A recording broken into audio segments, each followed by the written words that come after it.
ओम श्री वेद पुरुषाय नमः। मंच पर विराजमान परमादरणीय पूज्य स्वामी जी महाराज,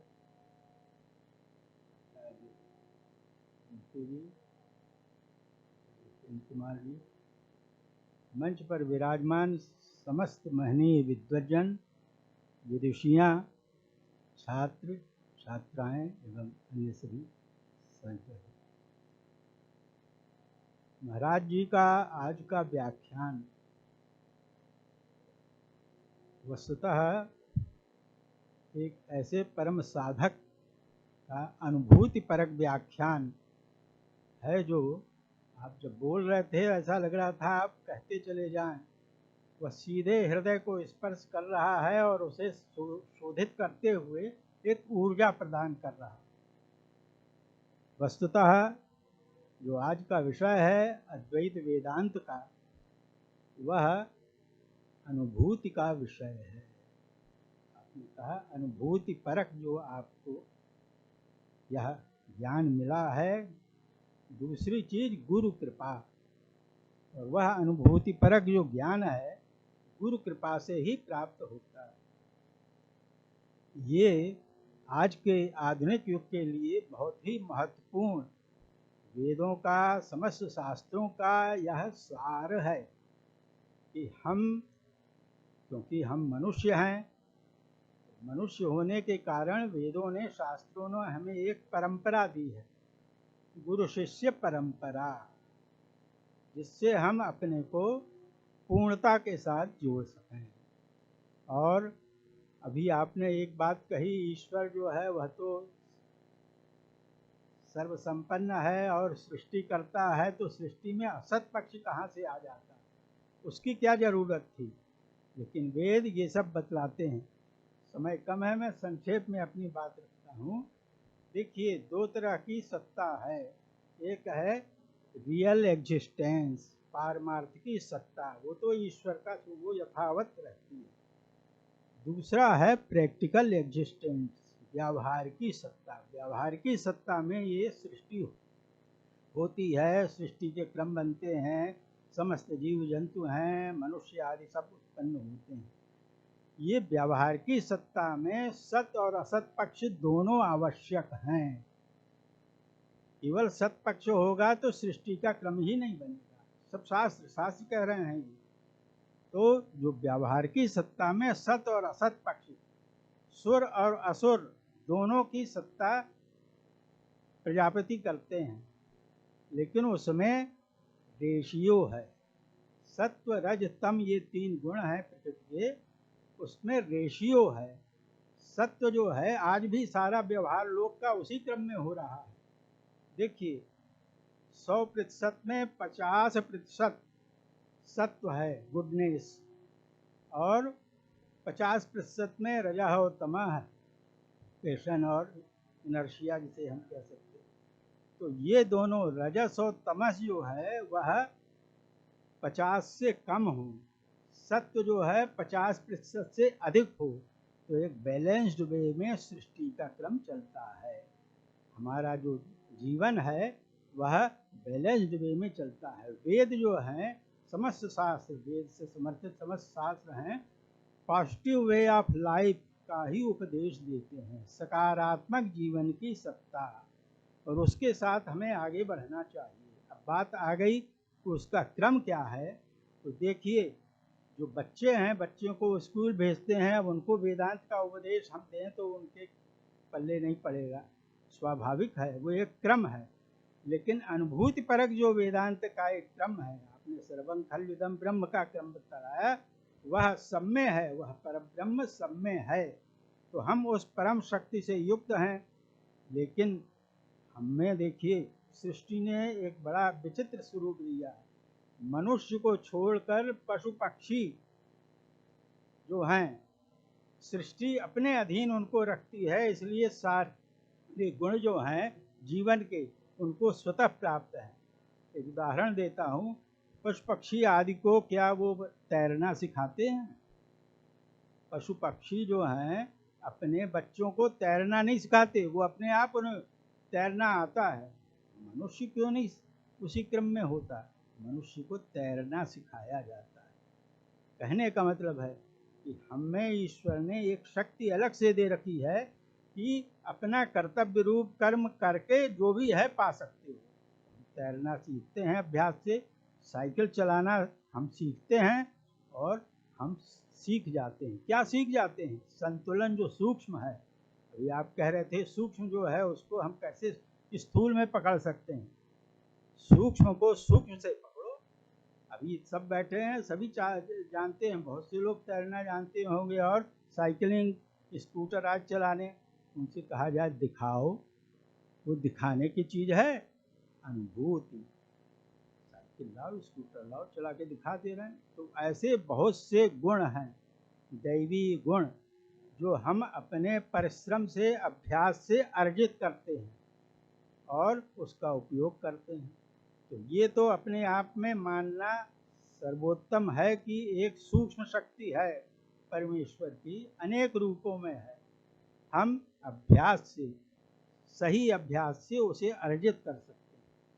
तो इस तैरना, साइकिलिंग चलाना एक अत्यंत व्यावहारिक पक्ष है। इसी तरह से सारे जितने दैवी गुण हैं, दैवी संपत्तियां हैं, सब हम में हैं।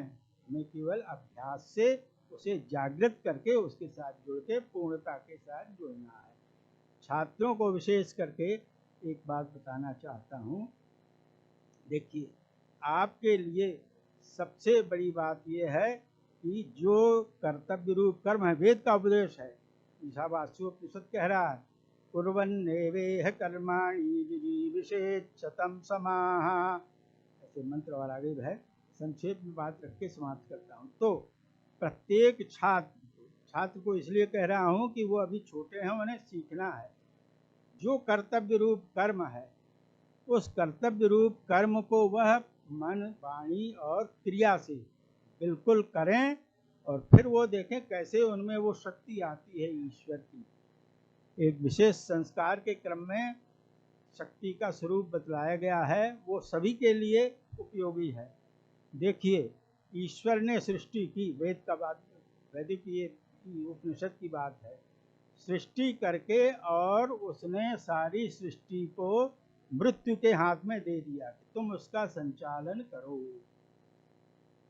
मृत्यु ने कहा ठीक है, लेकिन जो बच्चे हैं ब्रह्मचर्य आश्रम के क्रम में, सभी बच्चे जो अध्ययन कर रहे हैं, ब्रह्म इति वेदा, जो अध्ययन करते हैं वो ब्रह्मचर्य आश्रम के क्रम में हैं। तो ईश्वर ने कहा कि इनको मैं यम को नहीं दूंगा, मृत्यु को।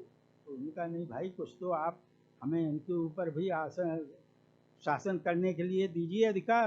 तो ईश्वर ने कहा अच्छा ठीक है, जो बच्चे नियमित जो उनका कर्तव्य रूप कर्म है उसको कर रहे हैं वो तो ठीक है, लेकिन अगर कोई उसको नहीं करता तो उस दिन का जो मृत्यु का भार है उन पर आ जाता है। तो इसलिए हमें पूरा मनोयोग जो हमारा है उससे बच्चों के लिए उपदेश ये भी दे रहा है, हमें करना है। देखिए, ईश्वर की जो शक्ति है हमें 100% है, उसको बांट दिया गया, बांटा है। उसका एक क्रम है, अग्निम पदा, मृत्युम पदा, आचार्यम पदा और स्वस्य आत्मनः पदा। केवल 25% ईश्वर ने हमें अपनी शक्ति दे रखी है, बाकी अग्निम पदा। अग्नि को प्राचीन काल में वह था, समुदाहरण आदि करके जो है लोग लाते थे और उसका क्रम बनता था। आज जो भी जिसका कर्तव्य रूप कर्म है वह पढ़ाई का है करे, तो वह अग्नि अपना तेजस तत्व बच्चों में विकसित करती है। 25 से हम बढ़ रहे हैं आगे। फिर आ गया मृत्युम पदा। मृत्यु जो है वो तो हम अपना कर्तव्य रूप कर्म करते हुए जो भी हमारे क्रम हैं उनको पूरा करते हैं, तो 25% मृत्यु भी अपना तेजस तत्व जीवनी शक्ति बच्चों को देती है। 50% हो गया। तीसरा है आचार्यम पदा, अपने गुरु को, अपने जो हमारे आचार्य हैं उन्हें ईश्वर मानकर उनका उपदेश, उनकी शिक्षा हम ग्रहण करें तो उससे 25% और हमारी जो ब्रह्म की शक्ति है बढ़ती है। तो कहने का मतलब कि हमारा जो शरीर है वह इन सारी शक्तियों से, हमारे कर्तव्य रूप कर्म के आचरण से पूरी होती है और अंततः 25% तो हमारा था ही हमारे पास, हम पूर्ण के साथ जोड़ते हैं। 100% पूर्ण हुआ तो वह पूर्णता हमें प्राप्त होती है। यह क्रम महामना जी का भी संकल्प था। यहाँ के क्रम में वह चीज़ प्रवर्तित है। मुझे एक बार अवसर मिला महाराज जी के विश्वविद्यालय परिसर में एक कार्यक्रम में जाने का।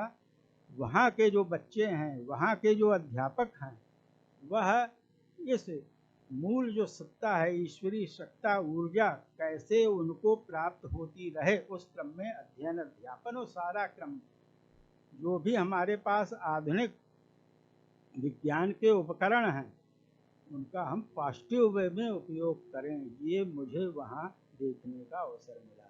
आजकल स्थिति है ना, मोबाइल जिसके हाथ में है तो बच्चा जो है ज़्यादा से ज़्यादा समय मोबाइल ही देख रहा है। मोबाइल का सही उपयोग वहाँ हो, लैपटॉप का सही उपयोग हो, कंप्यूटर का सही उपयोग हो, यह शिक्षा वहाँ सभी बच्चों को मिल रही है। वहाँ आचार्य उस शिक्षा से युक्त होकर शिक्षा दे रहे हैं। पूरा वातावरण आध्यात्मिक शक्ति से संपन्न दिखता है, अनुभूति में आता है। यह अपने आप में एक बहुत बड़ी बात है। आज आपका आगमन हुआ और आपने जो उपदेश दिया वह अनुभूति परक उपदेश है, जो हृदय को स्पर्श किया है। और मैं समझता हूँ इस प्रकार का जो उपदेश है, ऊर्जा का स्रोत हम सब में भरा आपने, इसके लिए हम आपके अत्यंत ऋणी हैं, कृतज्ञ हैं। देखिए पूरे विश्व में आज स्थिति ये है कि आधुनिक विज्ञान 6वीं और 7वीं जो है जनरेशन का चल रहा है पूरे विश्व में। वहाँ से वो ये देख पा रहे हैं कि वेदों में जो कहा गया अध्यात्म, डिवाइन जो एस्पेक्ट, प्रैक्टिकल एग्जिस्टेंस हमारा है ना स्थूल जगत, उसका डिवाइन और स्पिरिचुअल एस्पेक्ट क्या है, क्या उसका महत्व है, पूरे विश्व में इसको अनुभव किया जा रहा है। जितनी भी डेवलप्ड कंट्रीज हैं, मुझे सौभाग्य मिला वहाँ से स्कॉलर आते हैं, कहते हैं वेद में इस विषय का सिद्धांत बताइए, डिवाइन एस्पेक्ट बताइए, और काम हो रहा है। आज से 30-40 वर्ष पहले से यह भगवान की कृपा है, मेरे गुरु की कृपा है, और गुरु का आशीर्वाद बहुत ही ईश्वरीय शक्ति से संपन्न होता है, इसका मैंने अनुभव किया है। और आपने भी कहा कि आपको जो अद्वैत वेदांत का परम तत्व है वह गुरु कृपा से प्राप्त है, आप उसी क्रम में जी रहे हैं और अन्यों को भी उसी क्रम के साथ जुड़ने के लिए व्यावहारिक पक्ष से जोड़ रहे हैं। यह अत्यंत महत्वपूर्ण है। फिर मैं आपके प्रति कृतज्ञता ज्ञापित करता हुआ और सभी को नमन करता हुआ विराम लेता हूँ। धन्यवाद।